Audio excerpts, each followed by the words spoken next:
Right, wherever you are in the world, good morning, good afternoon, good evening, good night. Welcome to the Bradford City vs Barnsley EFL Trophy pre-match chat and other stuff. Right, Owen, if you want to start us off, bud. John. Yeah, I can hear you, mate. Oh. Are you off to the game tomorrow? I am off to the game tomorrow, mate. Are you going? Yeah, I think I'm going to go down. And do you think we'll win, lose? What do you think? It's a tough one because we've both got nothing to play for. Yeah, so we're currently both on 6 points at minute, goal difference of 4. So basically, we could get battered and still go up. Well, that's the thing. We're already qualified, aren't we? And so are they. It's more for a battle of who finishes top, but does it really matter? No, it don't matter. It's a meaningless game. But if we win, we win. We go top of the group, and we'll probably get a team who's finished second in the other leagues or other divisions. Is that how it works then? Yeah. So whoever finishes top, I think. So if Bradford finish top, they'll end up playing somebody in, I don't know, they could play Stockport, for example, who finished second. Right. Are they all the last games tomorrow? Yes. Like, when's that the draw and that for knockout? So Burton are playing Mansfield, Charlton, Sutton, MK Dons, Northampton, Swindon, Exeter, Bradford, Barnsley, Colchester, Peterborough, Accrington, Stanley, Nottingham Forest, Academy, Crewe, Newcastle, Academy. Yep, quite a few games on tomorrow, bud. So, but are they like all the last games? Yes. I don't know. They play 4 games in the leagues. It's So 3 when's the actual games. draw? So is it something like Diane, love? It's 3 games that we play each. Yeah, so everyone should play 4 games, shouldn't they? No, 3, because there's only 4 teams in the cup in the league. I can't. Don't need to borrow your abacus again. I know. Yeah, because you can borrow me abacus. Yeah, I need to again. borrow your I thought you were abacus. saying I can't read all right. So yeah, I need that. Yeah, you're right. My fault. Yeah, everyone Okay. plays 3 games. It's been one of them days today. That's it. Yeah. Well, I do work, Johnny. No, I've been doing practicing my HGV today. Been what, sorry? LGV driving big wagons. Been practicing that. Been a long day. Oh, nice one. Doing donuts tonight in car park. Yeah, donut seat car park. Right, I'm just gonna remove you a minute, Owen. We're gonna move on to other people.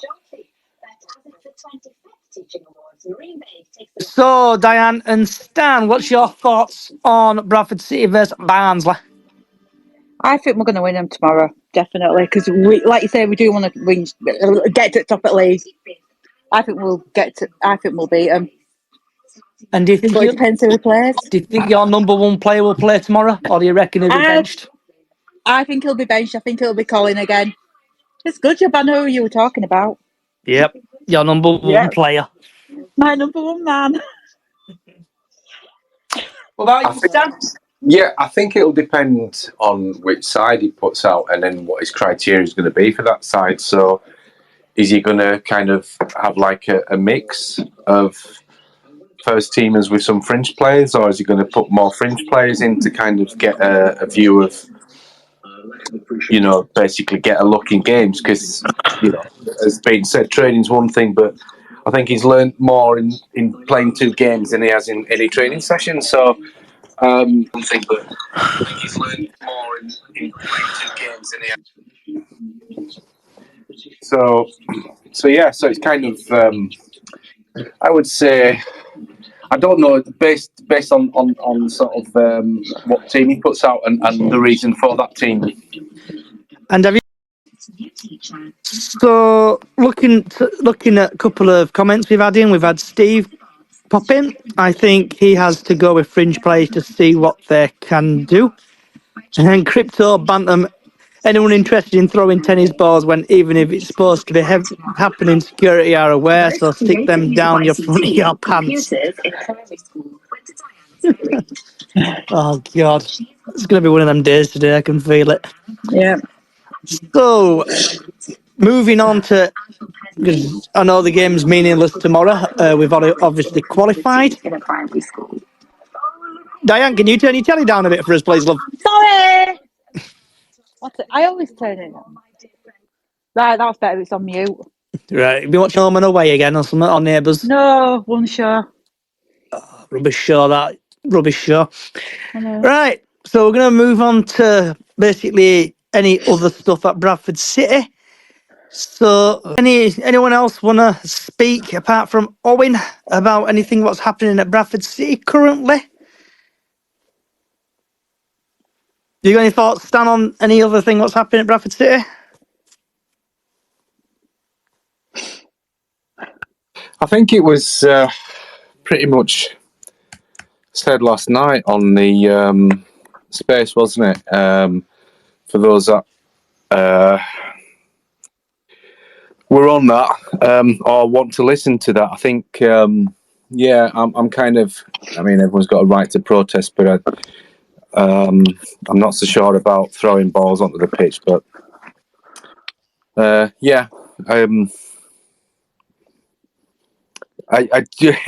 in a nutshell, no, because I think, like I say, I think it's kind of, there was a very long space last night, and pretty much was said last night. So apologies if that's kind of. I don't think there's anywhere that I'm too bothered about listening to my opinion on it, but yeah. Miss Kelly, I know you've got loads to say on this. You've been chomping at the bit. I just think it's absolutely ridiculous. Just throw it. I mean, are people just going to walk up to the game armed with full bags of tennis balls? Do you know? You know what I mean? Morrison's bags. For God's sake, I just think it's ridiculous. Yeah, I agree. It's either one person's going to do it and get banned, or multiple But people. what is it will probably do it. What is it actually going to achieve? I don't think it's going to achieve anything. So, Chris, if you fancy speaking, have you got any thoughts on the game or the other Bradford City related stuff?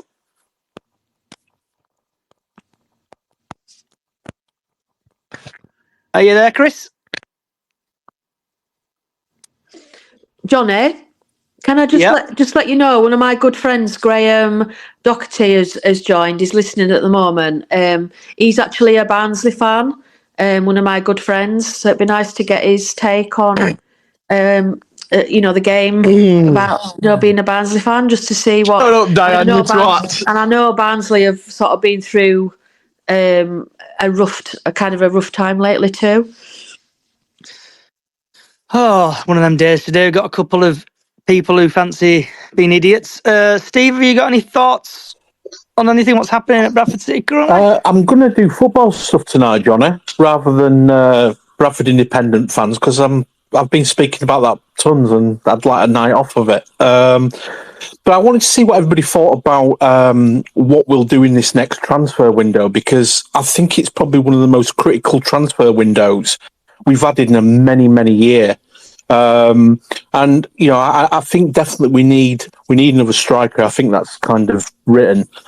But I wonder what everybody else thought about kind of what our needs are right now. I think Gilead's stepped up, Smallwood stepped up, but I wonder if he's going to kind of go down this winger route, and whether we look to acquire new wingers. I don't know. I just thought I'd see what everybody else thought, because I do think that this could be his last chance saloon for Stephen Gent, because I think he's had 2 bad transfer windows in a row.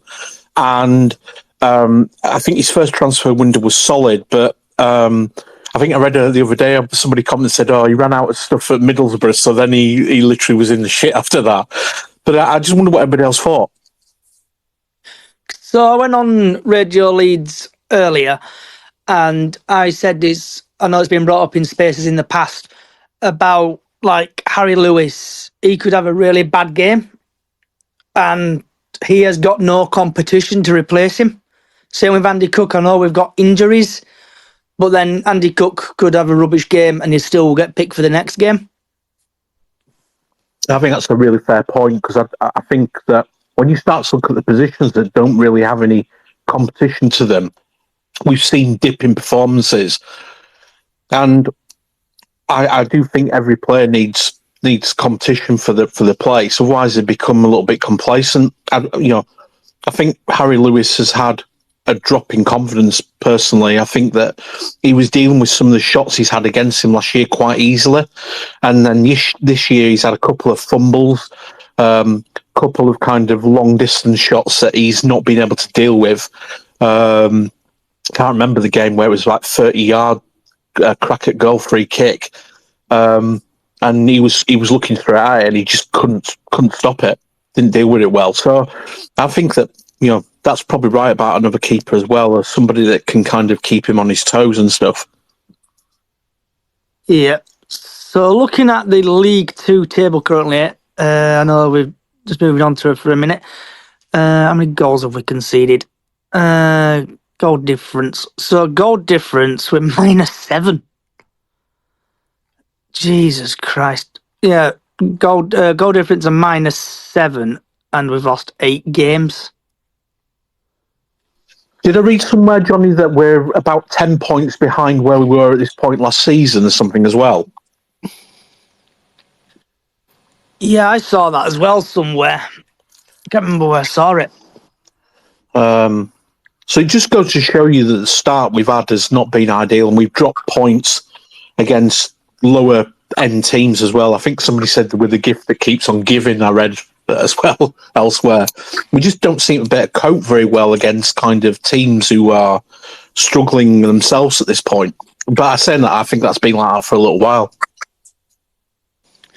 Yeah, we need something, don't we? And it's like, I don't know where it's coming from with the club. I don't know if it's Ryan Sparks, Roop, the players, the motivation.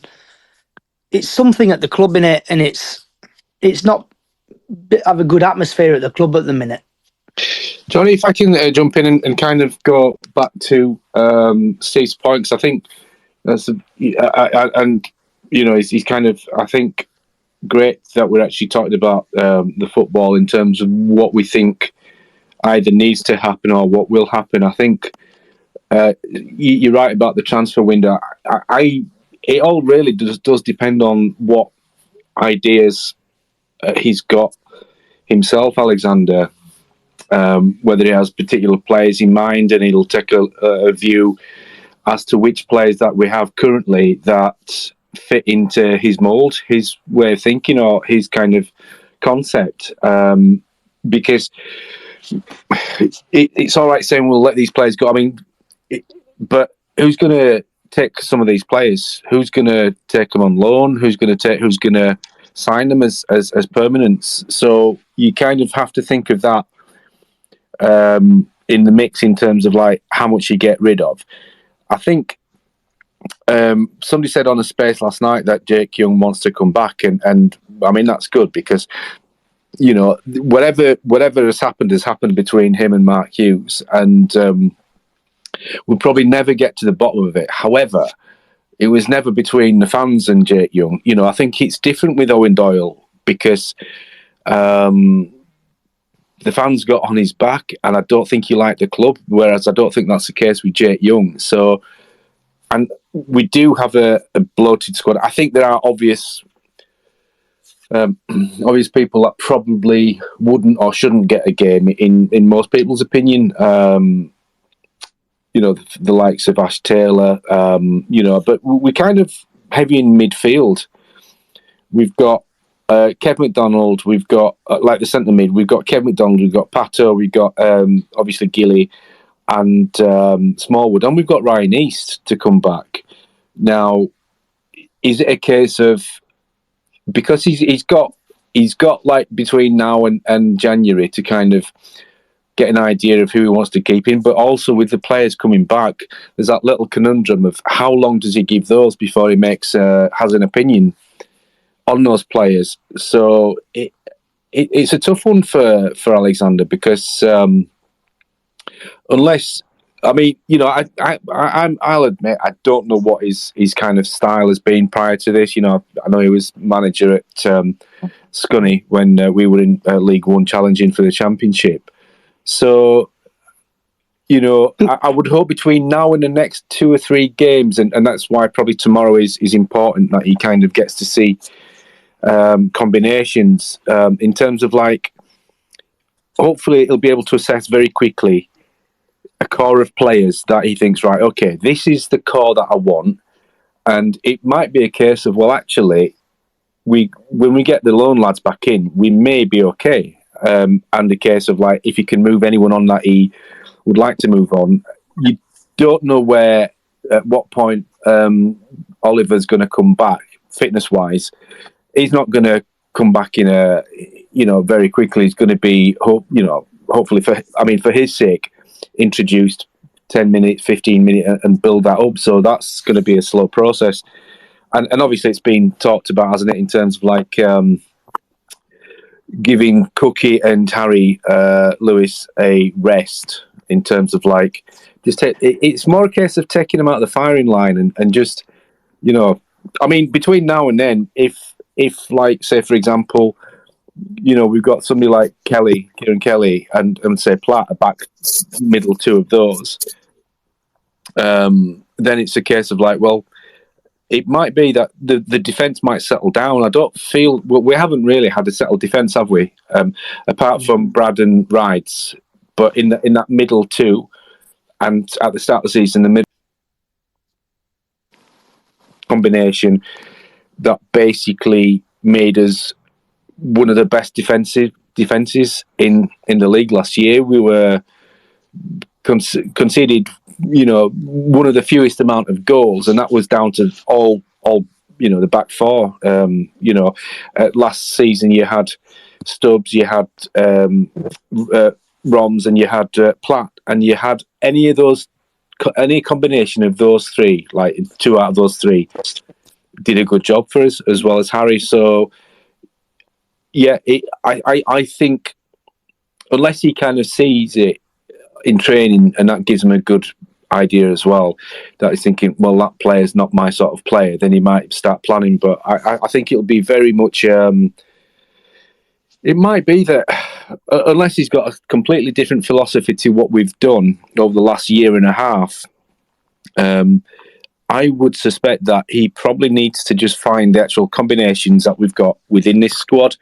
Because, like I say, it's not Championship Manager. It's not like you get like on a game and you get an email from such and such a chairman, and then you negotiate. These are people. These are players. They're employed by Bradford City. It's their job, and so they might not want to go.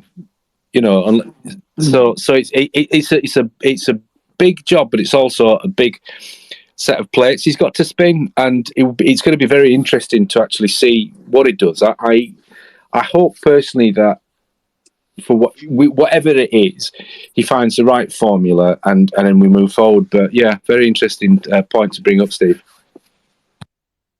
Owen, have you got any thoughts? Yeah, but what on Alexander?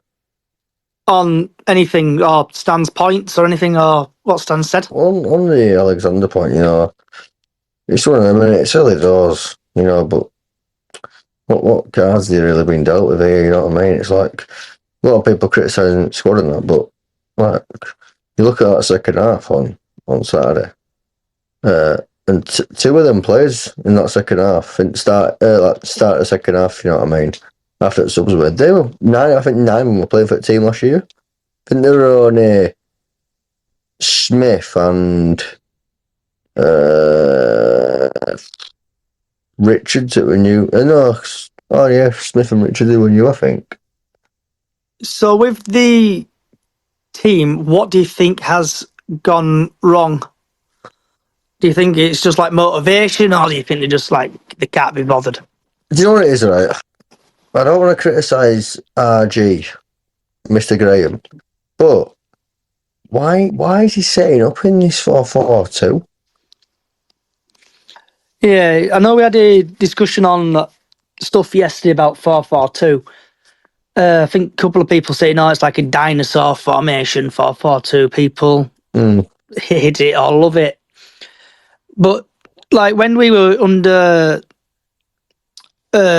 Hughes, he was playing 3 whatever formation he was playing, and then people were crying out for 4-4-2. I think 4-4-2 would work with wingers. It's just we need the players for that positions. Well, we've actually got wingers, but we just like to play Jamie Walker. Who, what the hell? Like he's not a winger. I don't care what anyone says. He's not a winger. Like he's a number 10 on a good day, and he's still not fucking good at that. But that's besides the point. We've got likes of Chapman and Tulloch on bench, and they are wingers. Like they are wingers. Bobby as well. Yeah, to be fair to Graham Alexander, he did come out after the game, didn't he? And he said that he has to take the blame because he set up wrong. Well, to be honest, mate, I don't watch interviews anymore because when I go to games, I'm fucking just sick and tired of excuses, to be honest with you. It's just like, I've paid all this money to get down, and, you know, like MK Dons away, I spent all that money to go and to get annihilated. I know this is a different thing, but it's like, I don't want to listen to what the players have got to say about gaffers. It's like, fuck me, man.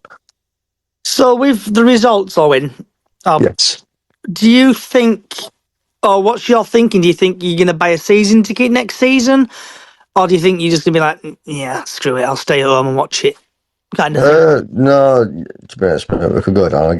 I'd get a season ticket, but that's just me and my blind faith. I just kind of follow through thick and thin, if I'm honest. Like, I'm still fucking yet to miss a game this season, and I probably would try still go to every single one, if I'm honest. Yeah, So, it's like with everything like that, the club is... It's like ever since lockdown, I tried to get to most games. I'm even going to Forest Green on a Tuesday night. So I'm just hoping stuff improves and stuff. Have you got anything you want to say, Callie, love? Yeah, just, I mean, after the game on Saturday, and at the end, obviously the players started coming towards the fans. And I've never, I've been going to Bradford City now for 50 years. And in all my years, I've never stood there and not clapped them. I didn't know, I was stood there thinking, well, I really don't know what to do here. I don't want to clap them, but I don't feel like I'm a proper fan if I do clap them. And it was horrible. Just a horrible situation to be in. And I've never felt like that ever. I mean, I'm not one of these people that leave at half time. I always stay till the end, even if it's a bad game. Apart from once, which was a Blackpool game, which we know about, Johnny. And that's the only, in 50 years, that's the only game I've left. But yeah, it's just, I just wish we could just get back. I've watched a game tonight on my TikTok when we played Leicester and we beat Leicester 3-1 in the Premiership. With Dean Staunton scoring, and the team just looked so alive and kicking and fighting, and that's what we're missing. And as a Bradford, I mean, I know we all feel the same. It's just so depressing at the moment, isn't it? Yeah. Have you come down from your celebrity status yet, Callie, being shown live on national telly on Sky Sports? Look, you came a meme, didn't you? Like you're having a fallout with Lenny. Yeah, I did. But yeah, you have to pay to speak to me nowadays. Does your friend Graham want to say anything about Barnsley or anything? Do you want to let us know, Graham, about Graham Alexander? No, he's a Barnsley supporter. I'll invite you to speak, Graham, if you want to. Does he know Paul Callan? I don't know. You'll have to ask him. Oh, I just know. So I've sent you an invite, Graham. If you just want to tell us, I know moving back, but just see about how Barnsley are getting on these days. Wait, he's a Man City fan. No, his home team is Barnsley. Ah. Okay. So I've sent you a request, Graham, if you do want to speak. But if you don't, we'll move on. So, just having a look on the BCSC hashtag. The man in the seat, 67. I appreciate the motion and running high, but throwing tennis balls onto the pitch is not a great idea. We all want a new ownership, so do your protest outside the stadium, but once you get through the turnstiles, get behind the boys. then he does. We want our club back. Oh, he's requested. Good lad. You okay there, Graham? Tomorrow. Like, yeah, what it is with me TikTok, because I supported John Stones from when he was a kid, and I wanted to go see him, and my dad said, look, when Barnsley don't play, go up and watch him. And like, that's the story. Like, because I'd like to go watch John Stones, so I've seen him when he was a kid. So I've been watching Barnsley 23 years, and I've done literally nearly 80 grams. Like, but I'm looking forward to tomorrow. Like, but just got to see what we're going to do, because we didn't play Saturday. Like, with international call-ups, but we're both going through. I'm just wondering if he's going to play a strong side to get momentum going back, or if he's going to play a young lad side, to keep them going, like, and save main ones for Saturday. It's a bit of a tricky situation, but main thing is we're both through, that's things. So I've just got to see what he puts out tomorrow. But after last couple of games, like in league, it's not been best. With manager, sometimes we've had good games, and some games we've been absolutely awful. Like, I went to Derby, and it was just absolutely awful. After last year, when we got to Wembley, and I cried at Wembley. I just cried so much. And then to this season, it's a bit different, but it's new manager. But some Barnsley fans are sticking with him, some are not, with it being different this year. So it's an hard situation. So currently you're 6th in League One. So if he does play a strong team tomorrow, what players do we need to look out for? Who's like your best player and who's just basically bossing it? Best players is a young lad called Jarlo. He's an 18-year-old lad. He's like centre striker, small lad. Like, he's got like dreadlocks like that. He's a good Luke O'Connell. He's a good midfielder. He's had time off with injury, but once he gets going, he's got quick ability. Like, and if do play him as well, Aidan Marsh. I went to Horsham last week, and seeing Aidan Marsh and come back, and Luke Connell switching it did help Barnsley a lot better this time, and it's been a massive, great thing. So, main thing, Luke Connell, Aidan Marsh, if he starts them, I think he might do, and Jarlo, the striker. He's been very, very quick. He's only 18, but he looks promising. After last JPT, he looks like the part, you know what I mean? And I think in a year or so, I think he might be a good first-team player. It looks like you've got a former Bradford City player playing for you as well. Devante Cole. Yeah, Devante Cole. Yeah, he's getting that ability, but getting goals in. Like, sometimes he has bad games, but every player does. No, you look at Messi, Ronaldo, and Haaland. They have bad games. You're not going to get it every time, but he does play well. He's found his feet and he's got his them goals. You know what I mean? But when he don't play, it's a bit of a thing. Who's going to score his goals? We've not had much this year, and it's not a thing. Like, I think he's a good player. Like, gets ability, passing, and when he's on form, he can be a fantastic player. Because looking at your stats, he's currently your top goal scorer in 11.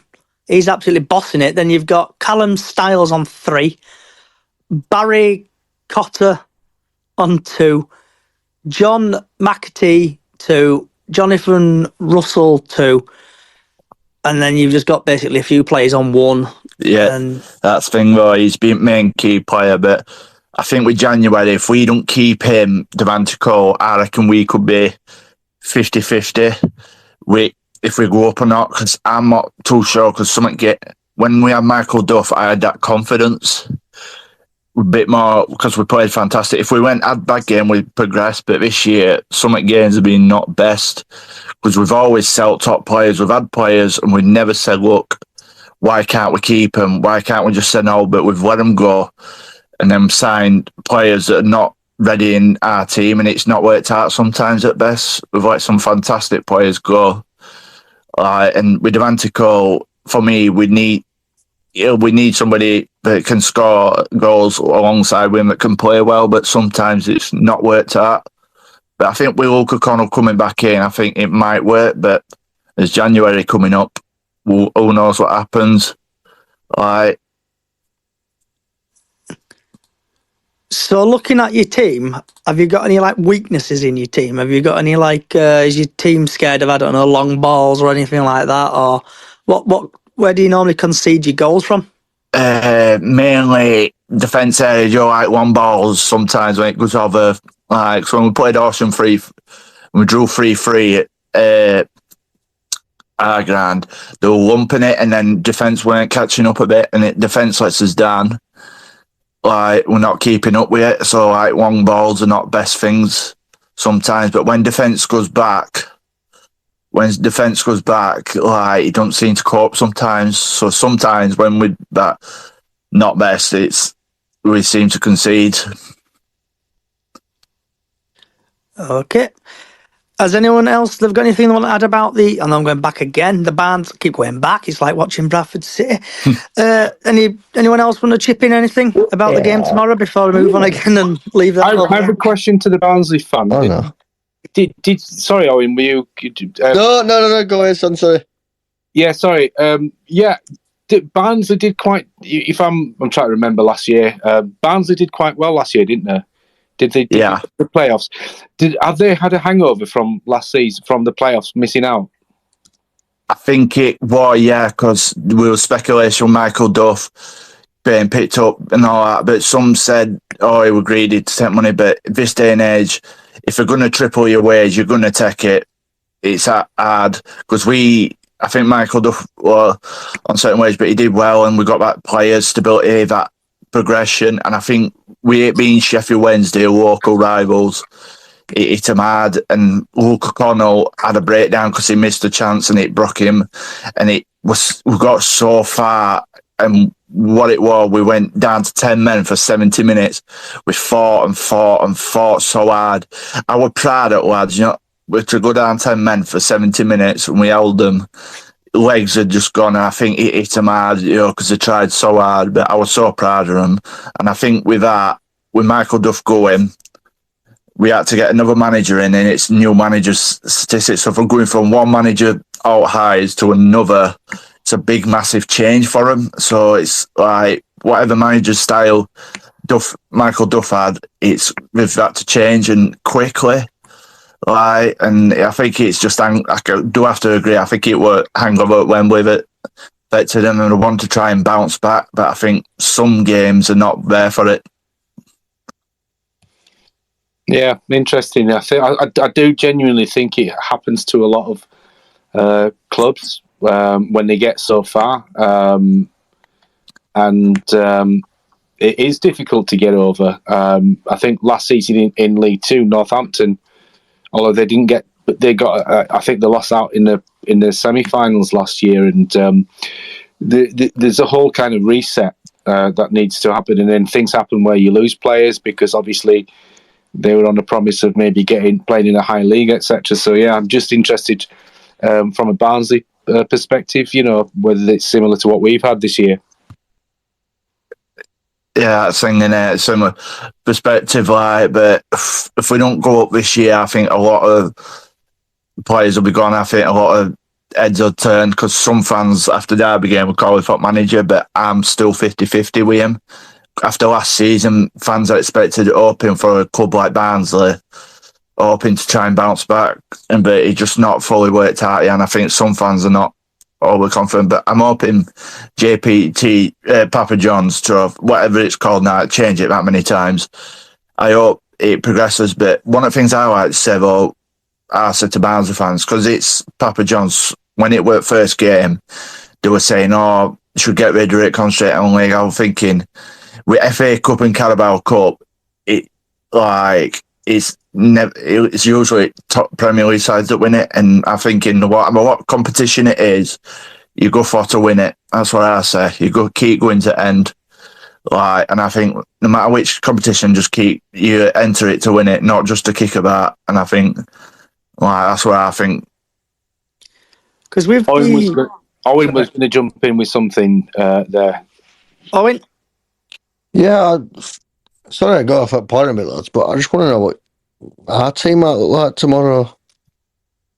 I think I'll probably go for a fringe, I reckon. And my money's on probably Doyle in net. Mm.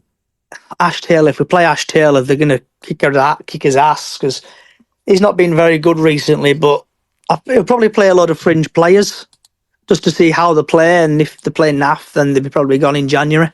I think it's a bit harsh that Taylor's been ass. Like, I won't call just him out. I think Stubbs has been as bad recently. Pair of them, mate. Taylor and Stubbs, it's... Like, I think Stubbs has got a bit of a free pass, if I'm honest. Like, you know, I've had people, you know, don't support Bradford, but they watched game on Saturday because it were on Sky, and they've come up to me and they've said, like, that 15 at back just looks like he's running in custard.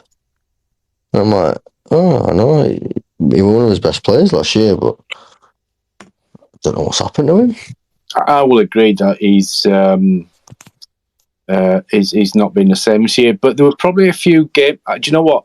If you look back in your mind's eye to Rochdale away, there were moments in that where maybe his form dipped, and I think probably a little bit with Harry as well, where there were little signs, and it could be just you've got to the end of the season and you know, but it's not, you know, and these people have set the standards, they've set their own bar, which is fairly high.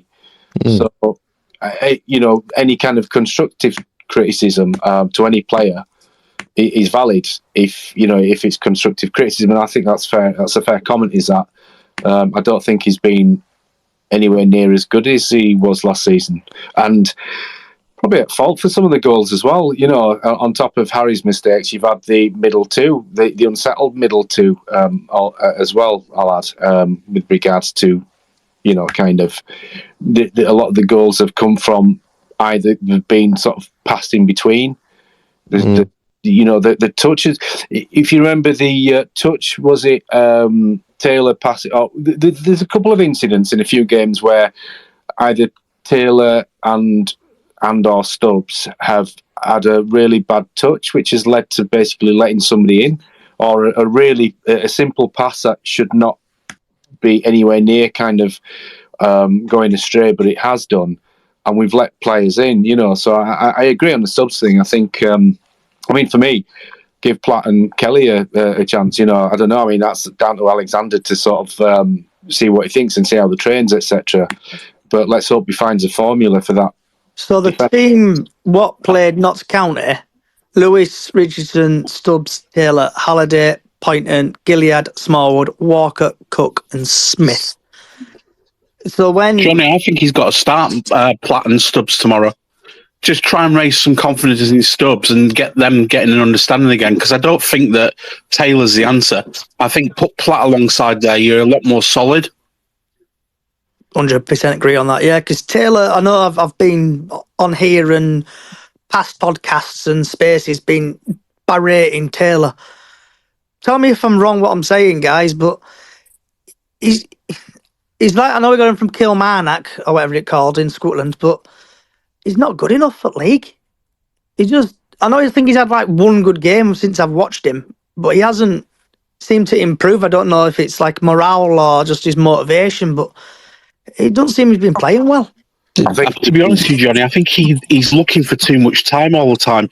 The point that Stan made about the misplaced passes, that's happened in about 6 or 7 games that I've watched this year, where the basics seem to have gone out the window, where they're trying to pass across the back four, but they're putting a ball, like, you know, where the speed sometimes, they're hitting the balls too hard sometimes as well.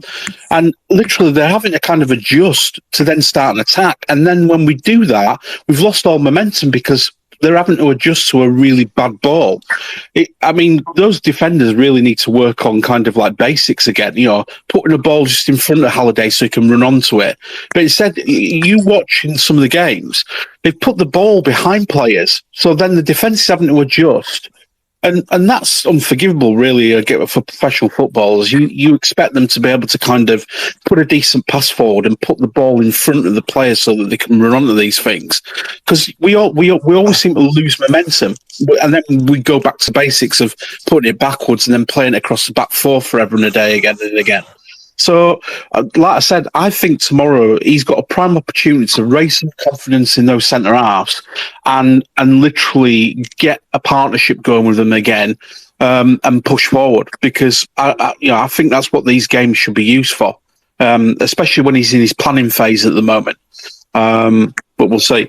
Do you think he'll play Andy Cook tomorrow, or do you think he's going to rest him? I think he'll rest him tomorrow.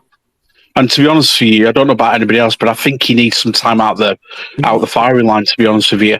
I mean, some of the chances that he kind of squandered on the weekend, he would have buried those last season. So the lad is obviously struggling with various different things. It's confidence, isn't it, Steve, that Cook's lacking at the moment. And yeah, I mean, I think that Andy Cook is one of the most dangerous strikers in the air in our league. He's got so much power, but a couple of the shots a couple of headers that he positioned himself last game, it was like a shadow of himself, because he would bully defenders out of the way to get to that ball. And I've seen a few times in the last sort of like 5 games, Sutton particularly was not, but I was stood right behind the goal, and he literally was getting bullied by their defenders. Now that never happened to Andy Cook last season at all. And I just think that he needs he just needs to collect himself a little bit, and maybe I think tomorrow might be a good night off for him. Just let somebody else have the pressure and let them have a go, because I think he'll be better for it. Who else would you play though? Like, I know you could just say Smith, but then that's a $1 million question, isn't it? Yeah, I think you could play Chapman. Personally, it's got to be Derbyshire, because why he ain't getting a game is a bit beyond me, to be honest. I know people want to bring up his age all the time, but when he's played, has he done shocking? I don't think he's a pretty reliable striker. It's just because he's 37, people have just got an issue with it, and I don't really get it. Have you got something to say, Diane, love? I have about Andy Cook, like they were saying, if you rest him, don't forget last season when he got rested, he came back better. He seemed refreshed when he got dropped for them last few matches over Christmas. I think he came back better. He almost like he gets his hunger back, Diane. Yeah, definitely. You can tell the difference in it. It's like there's a point to prove as well, isn't it? He's kind of like, any away fans giving him grief motivates him, and like anyone, being dropped for a few games seems to motivate him as well. Is that kind of that was what Hughes was really good at in terms of managing Andy Cook. Well, he was a striker who knew that pressure, didn't he? Though. Yeah. With Andy Cook though, like at the Notts County game, where I was stood up next to Callie all game, and at the end of the game, obviously some fans a bit further down were giving Andy Cook jip. Police got involved, but I think Smallwood did. I think it was Smallwood who was captain, who did stopped him losing his shit and told him to walk away, because Andy Cook looked like he was going to go off the rail. I don't know if anyone else saw that. Yeah, I was coming down the aisle, and it was almost like what was said to him. And the thing is, the thing that's really egregious for me from the idiots that kind of did that was one of them. He's got his arms raised, like when people kind of, it's almost like a really aggressive gesture, or you kind of like when you're giving it large to somebody, and it was kind of, you can absolutely criticize a player without getting personal, without being abusive. You can say, you set your standards high. You've not done as well. You're a better player than that, etc.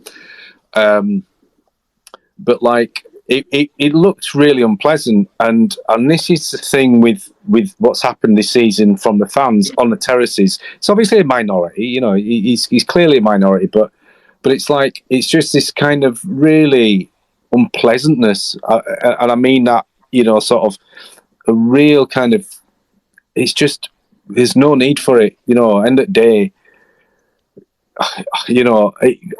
Cook wants to score goals. He wants to play well, and I don't think there's anybody that, unless they're not running, that doesn't want to do anything. Cook is like really low in confidence. You saw that in the Stockport game, that he was almost like beating himself up. Yeah, he could have got a hat trick that game. Misses a penalty. You could see it in it. You can see it. He's that sort of player, isn't he? He's kind of like he sort of.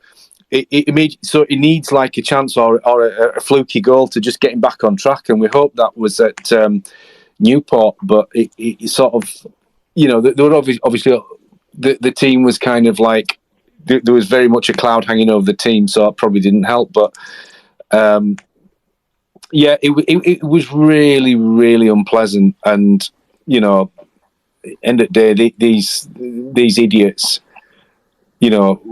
it's like to berate a player for like missing chances. I mean, that's ridiculous. If a player's not put any effort in, you can tell him you're lazy shit or whatever. But to kind of come at Cook for that is really unnecessary and unpleasant. That second time, that is 2 matches in a row that fans have had to go at players, because don't forget last Saturday they had to go at Ozadabe in the Cup, and he came over and Gully had pulled him away. It's got to stop that, though, isn't it? It's not exactly kind of enthralling them to put on a shirt and come out fighting and giving everything for 90 minutes, is it, for the club? No.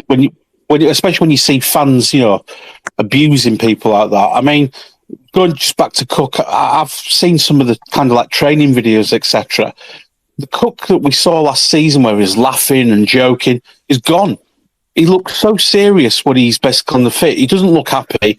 Even when he's arriving at the ground on like inside match day, whereas he before he was, laughing and joking and things like that, he just looks a shadow of himself. And what some of the minority of fans need to realise is that when you've got confidence players like that, it's not just about the confidence of scoring goals. It's about how he's perceived as as a player by his own fans, because it will have an effect on him. It can't not do. He's only human, isn't he? Because Chris Nail has just tweeted us, Cook is 100% confidence player. He currently has none. Yeah, I mean, you can't disagree with that, can you? It's kind of... and I'll say one thing as well that's been very much a thing. And if you remember the games last season where Tranmere away was probably one of the first ones, but you could just sense the atmosphere in the ground in a good way. Like, when you're going into the, you get your pie and whatever you're getting before the game, and your cup of bother or whatever, and there was a really good atmosphere, and that transferred onto the players. And this is what I can't get in terms of like, I mean, it's a free country. You're allowed to sort of shout and this that, and the other and be unhappy. But how many games like Donny away and all the away games we had where basically the fans carried the team over the line in some games, or just basically the players fed off that, and conversely they feed off the negative, not the negativity, but the nastiness in the crowd, and it's like people don't realise that. It's kind of like if somebody's getting behind you, I know there's got to be something that's got to come from within the game, but if you can kind of sense it before. Morecambe away this season and Crawley are the worst two examples for me. There was a real kind of underbelly at the Morecambe game, where people are like offering each other, saying they're gonna, when they see them in town, spitting on each other and stuff. It's like, come on, guys, you're adults. You're doing this in front of your kids. It's like at the end of the day, okay, you've paid money and stuff like that, but it's not the most important thing in the world. And to kind of get to that level of vitriol is just just have a word with yourself and just think, look, it's not nice, and to expect the players then to kind of perform when basically, not that it's the abuse they're getting that I can't agree with. 100% criticise the performance and stuff like that, but abuse, no, it's kind of crosses a line. It's like with what you're saying there, Stan. Like, I've been to games with Callie and a couple of other mates, and we've gone to game and we've been, we're gonna smash these. like Tranmere, we're going to get excited, we're going to beat these, and then the fun is going. And if there's not a part, like you're saying there, party atmosphere in the stands, I think it's because we're not up there. I know we're currently 19th in league, but fans seem to be getting pissed off, and the stuff they're saying is bang out of order. Like what they do with Andy Cook, Osadebe is bang out of order. But the club is I think it's in a dark place at the minute, and wins will obviously climb up the table, bring the party atmosphere back. It's like, I remember I was speaking to someone the other day about it. Like they come out to Midland Road,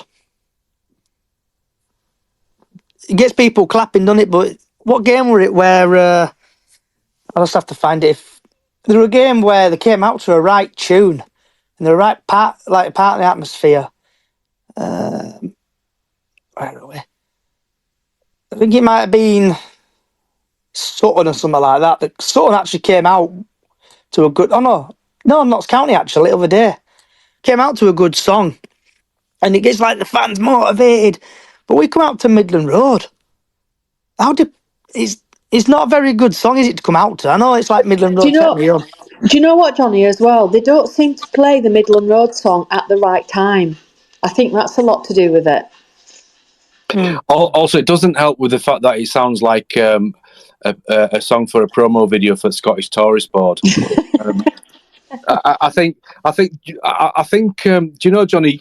You kind of used a phrase there which I think really sums it up. And apologies for everyone that's heard me say this over and over again, but I think the club has been in a dark place since the Carlisle result, and I think in a dark place pretty much sums it up. And I get the disappointment.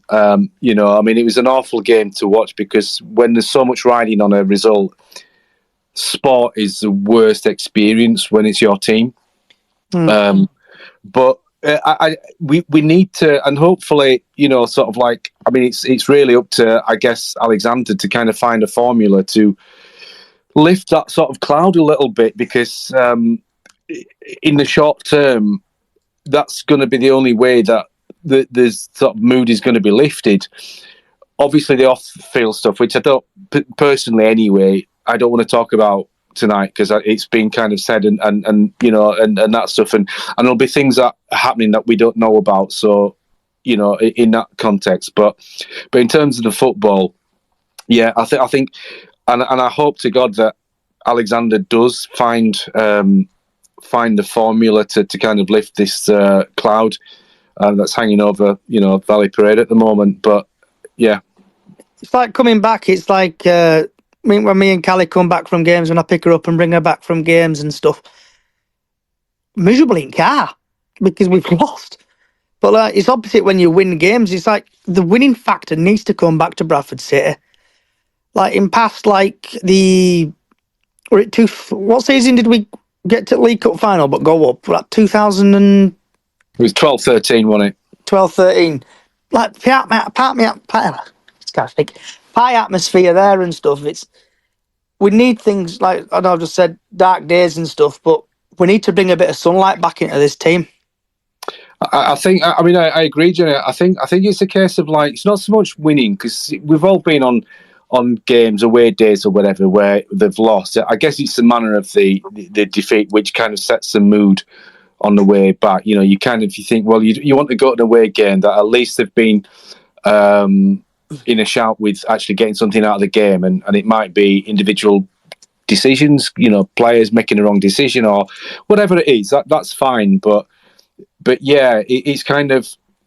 I really do hope, and I hope that I'm sure people here listening tonight want the same thing, that the cloud is lifted up over the club, and at least on the field that there is something that basically starts to turn around in terms of like just seeing something where you kind of think once the players start enjoying the football, that will transmit into results.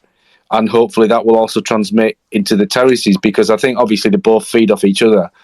But I don't know the answer short of like suddenly winning, you know, the next 10 games kind of thing. But you don't want it to be fragile. That a couple of bad results kind of and things start to turn. But I think it is down to us really as fans to kind of to create the atmosphere we want to create. Yeah. And that's pretty much all I've got to say in that sort of specific context. So going, I know I'm going back again, but we are live. I've just seen some interesting statement from Markham AFC.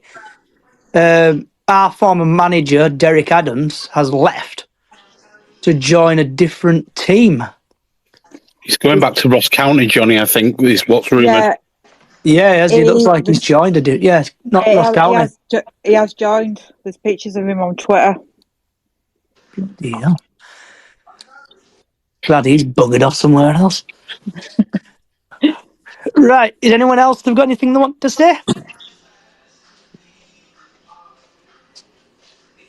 So, does anyone who was on the space last night just want to talk about like team matters that hasn't maybe spoken to this evening? Please come in and have a say. Hopefully, we've left some room in the topics, or at least even if we've mentioned something, give us your views. It's all views are welcome.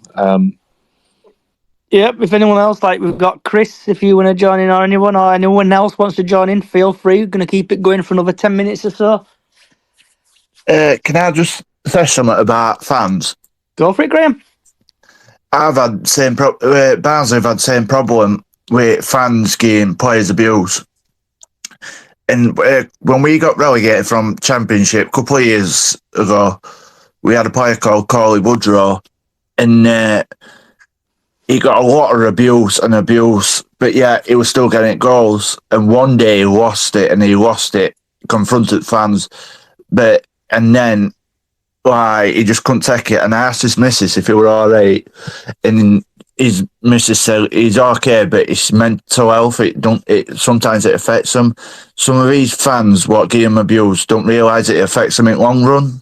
And when there's shouting, abuse and off and getting them go, and then swearing at crowd, one of you mentioned, saying, "Oh, I'll see you when." Right back and all that. They don't realise fans get scared and think, I don't want to go anymore. And players will think, this, I can't take it, and and it's just not on anymore. And it affects them badly, players. And when Corley Woodrow got abused, it just affected him and he struggled after a while. But some fans don't realise that, which I think there should be tougher punishments for it. I 100% agree with you, Graham. And I think when I was a few seasons ago, I was sat at the table in the McCall suite, and Nicky Law's girlfriend was there, and she was talking to me about she felt isolated because obviously human dynamics, etc. That some of the other wives and girlfriends, etc. Were maybe closer to each other because maybe they live more locally. But she was telling me about she found it lonely because obviously played up in Scotland. She was a young Scottish girl. She came down, lived I think somewhere around Sheffield, and didn't have any friends. Was alone, and then obviously was having to do the school run, etc. And if you think of that, and that player goes home to that wife or girlfriend, and the girlfriend is kind of saying this to him, and that's on his mind because he's a human being just like the rest of us. And you're 100% right. Shouting abuse at players is just just remember, sort of they're just kicking a ball about, and they're exactly the same as you and me. They're just better at football than we are, and people. I don't think people realise the effect they're having. That I mean, I would like to think that on this space that nobody's done that or doing that, but passions do run high. But it's just remember that's some young kid, that's some bloke who's got his missus is upset or his missus is not.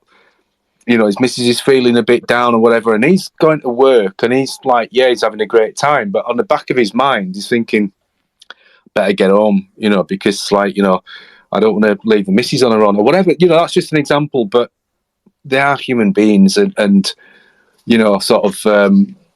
I think anyone that's critical of like whether they play well, whether they're good enough, that's fine. You can do that, but do that in a responsible manner. And I think nobody can have any complaints with that. Have you got any thoughts, Chris? We'll go Chris, then Jamie. Yeah, no, thank you. Just on that with the players, I think over the years we've just attracted the wrong kind of player that just can't deal with the pressure of 15 to 20,000 fans to play in front of. I just look at the current squad now, and it's just so bad. Even over, back to Parkinson years, or there's just not an ounce of grit or fight or camaraderie, or it's so frustrating. I mean, I live up in Scotland, so I'm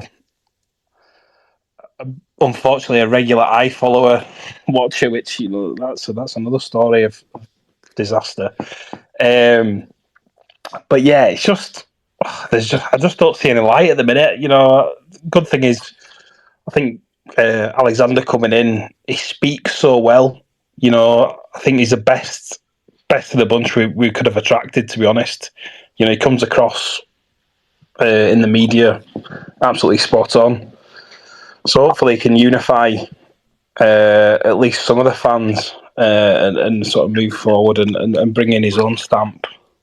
I would say to that, Chris, with regards to players not being able to handle that sort of thing, what you have to remember is these are players playing in League Two, and as a League Two club, we're a bit of an anomaly, aren't we? Because 100%.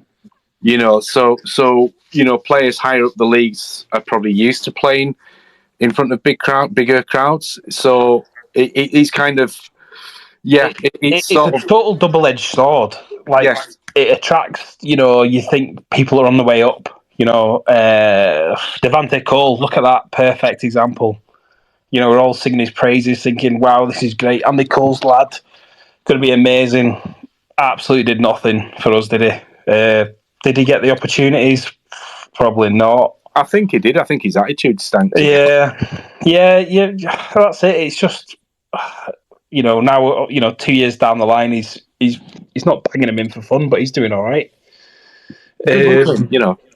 It's a double-edged sword. This following that we've got. Man, I've been at Bradford for 30 years and seen all sorts of different things come and go, but I think at the moment now it's as dark as the Peter Taylor days in terms of the way the fans are. It's I'm not against this protest. I'm not like pro let's throw balls at everybody. Obviously, it takes some throw from central Scotland from here to get to Midland Road, but it's a few wins, things will change. Obviously, Kevin McDonald, I think he did a bit of a sterling job, to be honest. That bounce back that came from him taking over was good and quite positive. Obviously, a couple of dodgy results in there, but the team's full of dodgy results. Just the way things are, the mentalities. There's obviously 2 or 3 things that ain't right down there, which it's sad to see from a distance. Okay, Jamie, have you got any thoughts on it, bud? Or have you got anything Bradford City related you want to say about? Yeah, I think for me, what I've noticed, and it's been the last couple of seasons, our fans. I don't like to diss the fans because we spend a lot of money. We follow them all over the country, but the relationship between the fans and the players just seems to be quite toxic of an atmosphere. Like, even if you look back to the last few years when we've had players that have left the club, and the players that have left the club have kind of not had the relationship with the fans when they've left, and a lot of players have come out and said bad things about the club after they've left. But if you look back to the year when we got to the League Cup final, when we beat Chelsea, things like that. Those players have actually kept in touch with the club. They felt loved by the Bradford fans. But at the moment, and it's possibly because we've had big turnarounds of players, but I don't think the players feel that love anymore. And the fans can be the extra man. At times when we've really struggled in the past, the fans have pulled the players across the pitch, and we've actually been that extra man there. And in terms of what people say about playing in front of 17,000 fans, some players are not up to it. I do agree with that. But at the same time, why do opposition teams seem to up their game when they're playing against 17,000 fans? Why are we getting on the back of our players? It should be a fortress. Let's get on the back of the opposition players. Let's encourage our lads. I'm certainly not a happy clapper, which I've been accused of in the past, but if we make a mistake, if we let a goal in, don't just turn around and say, oh, not again. Encourage them, clap at them, cheer them on, because if their heads have gone down, it's our job as fans to pick those heads back up again. And I think we just need to, as fans, we just need to really get on with that. Yes, there's lots of things happening in the background, which I'm not going to talk about. Yes, we'd all like lots of changes, but for 90 minutes, no matter what's going on that pitch, we should be there encouraging them, because they're not going to turn things around if they've got 17,000 people on their back. And that's just my opinion. No, that is fantastic, Jamie, because watching the Matter of Heart DVD online and also on YouTube, I remember times where we would concede and the whole ground would come and cheer them on, to roar them on to get goals. The fans need to be the 12th person, I reckon, to get the team scoring. Yeah, definitely. I definitely agree with that, and that's what being a football fan is. Jamie, you don't just support them on the good days; you support them on the good days and the bad days. I agree with pretty much what you said there. What I would say is that I don't think it's the size of the crowd. I think it's the nature of the crowd, because we had 22,000 against Orient at home last season. We had some really high big crowds at the end of last season, and because the fans were, as you said, encouraging, it made that size of the crowd didn't matter. It was basically the mood of the crowd. No, definitely, and I totally agree with that. And in my opinion, if you're always encouraging the players, no matter how many fans are there, the more the better. If you've got 17,000 fans and they're encouraging you and they're pushing you forward, then that's got to give you that extra 10% that you need on the pitch. It's like, I know in the past, I think myself and especially Callie, she's mentioned about Gary Jones. And Gary Jones was like the leader, the captain. He dominated the pitch. Do you think, I know we can't do it, but like have 12 Gary Joneses who actually show fight and stuff like that and passion? And like scoring goals, celebrating with the fans, just like the good old days. I know it's like going back to Stuart McCall, but for third time, but like passion and just passion on the pitch.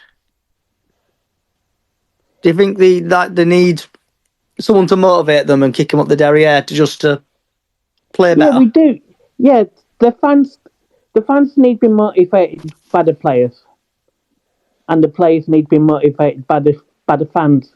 So last year, Harry Lewis, every game, the fans absolutely loved him because you could tell he had that passion there.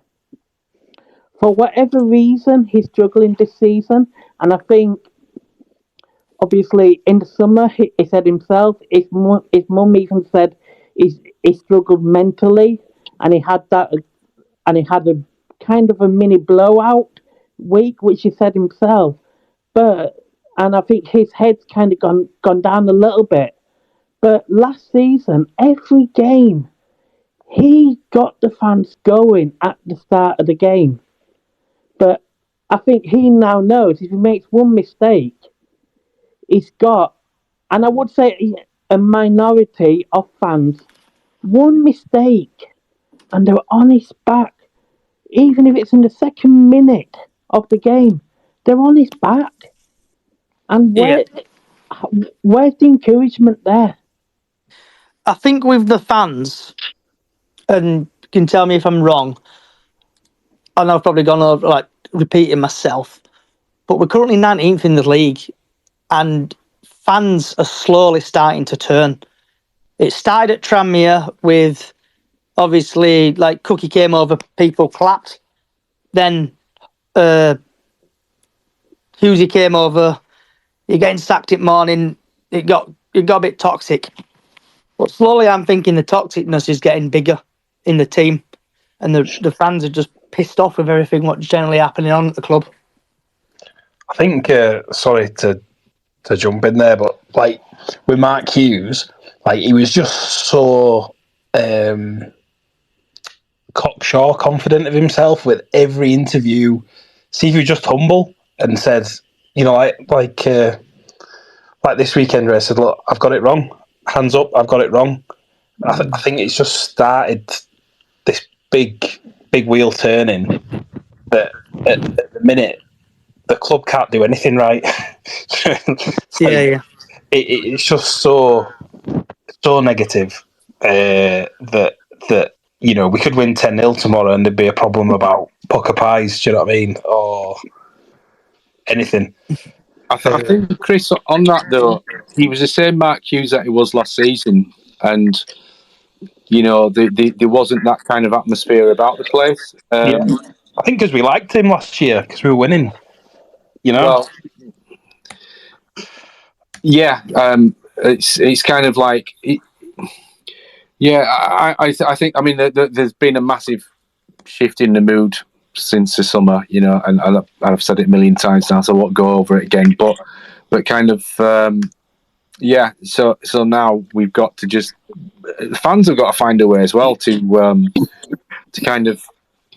I know that a lot of them don't feel like they can because they probably feel they don't have any control, or you know, their sort of the main passion is going wrong, etc. But as fans, we've got to find a way of kind of putting it behind us, because otherwise it's kind of like, well, you know, where do we go? It's like if at every turn the player makes a mistake, the fans are going to get on their back, then they're not going to get out of this situation. So I think the team, and I'm sure they do, the manager realise that where we're at as in league position, but also the fans have got to realise that as good as the fans were last season and the role that they had to play, they've got to somehow reprise that role and find a way themselves to basically, you know, back the team. The second half, the fans were great, you know, on Saturday. And I know, the team were very, very poor in the first half. But they were night and day. I mean, obviously,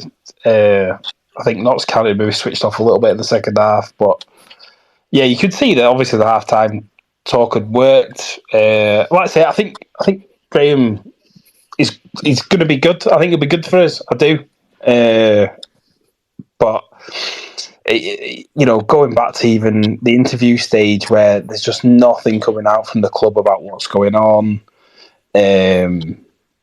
Even now, you know, like people are hearing that, you know, Rupp's not spoken to him yet.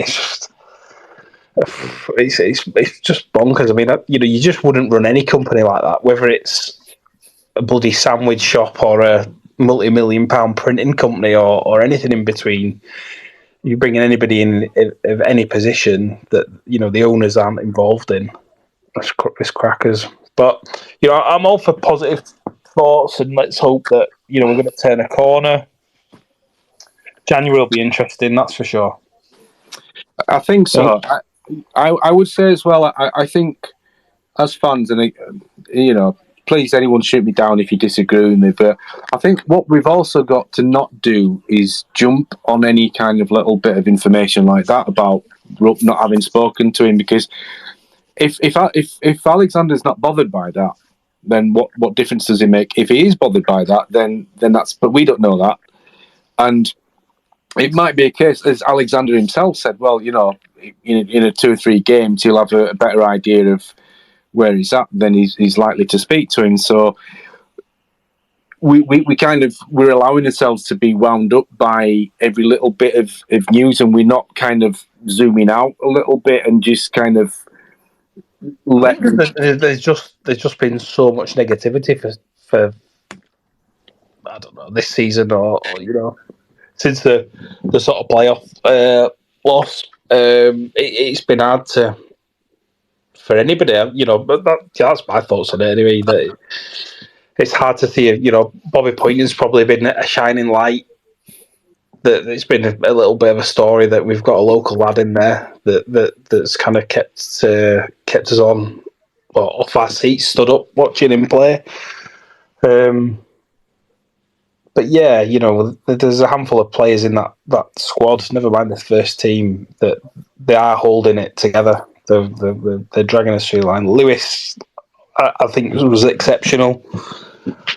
I think he's been overworked, to be honest, and back to recruitment side of it, like how he's never, had somebody to challenge him. Obviously, Doyley's fantastic. He's just the cheap option. It's a squad seat and it's a coach, but he must be absolutely mentally fatigued, and I think that's what's showing us now. So I'm going to start winding up, guys and girls. So I'm going to ask everybody 2 questions. First of all, the important question: what's the score going to be tomorrow? And second question is, where are we going to finish this season? So I'm going to start with Stan, who likes to sit on the fence, and then we'll work our way back. No comment. There's always one. Diane? I think we're going to win 3-0 tomorrow night, and I think we could do playoffs. Ooh. Steve? I'm going to go 2-1 to Bradford tomorrow, and I've got 10th in my head for some reason. I think we've dropped too many points, but I'm hopefully proved wrong. And just while I've got the mic as well, if anybody follows Tom, Almost No Pit, he's released a bit of a tweet, which is allegedly the security team at Bradford, the stewards, who have been asked to basically kind of search people effectively for tennis balls. What's the name? Sorry. Seen that. It's Tom it's at Almost No Pit. Is it under the BFC hashtag, or is it? Yeah, I've seen him. Tom, here we go. If I urge you, no. When did he send it, bud? Here we go. Found it. Retweet that. Subject: increase security measures regarding tennis balls due to protest. Dear security team, I hope this message finds you well. We are writing to inform you about specific concern that has arisen regarding a potential protest within the vicinity of Bradford City premises. In the light of this, we would like to request immediate enhanced security protocol, can't even pronounce that word, in area of searching for tennis balls during routine security checks. Ill intelligence, what's this, MI5, that protesters may attempt to use the tennis balls to convene messages or cause disturbing during the event. To address the potential threat, we ask the security team to, especially through inspection, personal belongings for tennis balls.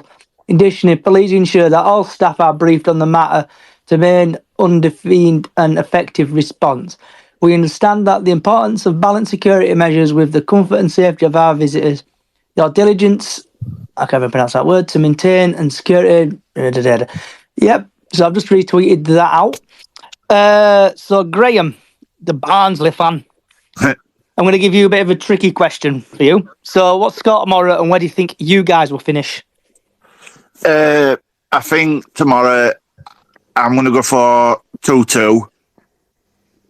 And for positions after the last 2 weeks, I think between 3rd and 10th, that I can't really call it because I don't know if you never know who could pick up form or not. But I said between 3rd and 10th. Jamie? Yep, I think tomorrow, Barnsley, from what I've heard, are probably going to be playing some of their young lads. So I reckon 2-1 City tomorrow. And where we're going to finish, I actually do think we've got the players that if we're going a good run, we can be that team that makes the playoffs at last minute. So I'm actually going to go for playoffs. Okay. Miss Callie, who's currently shelf stacking somewhere in a location.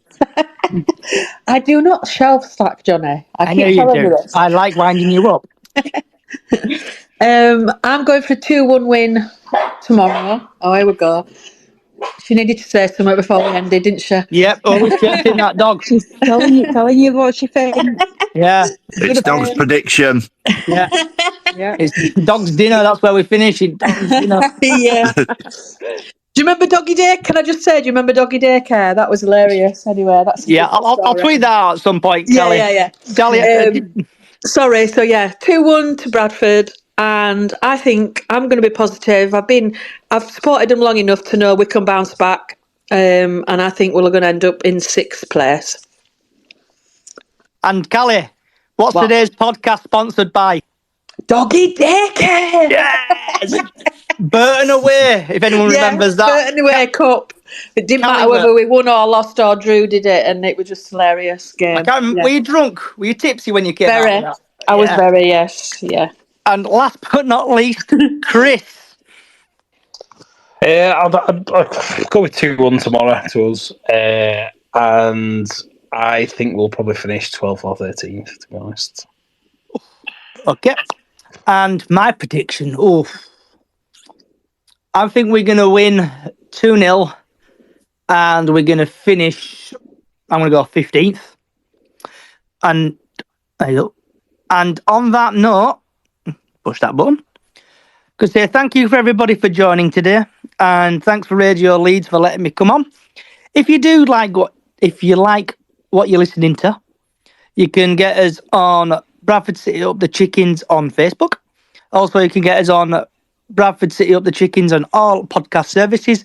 We're going global now. We're getting big in Great Britain, India, Switzerland, Portugal, Brazil, and also YouTube, Brace Odds 1.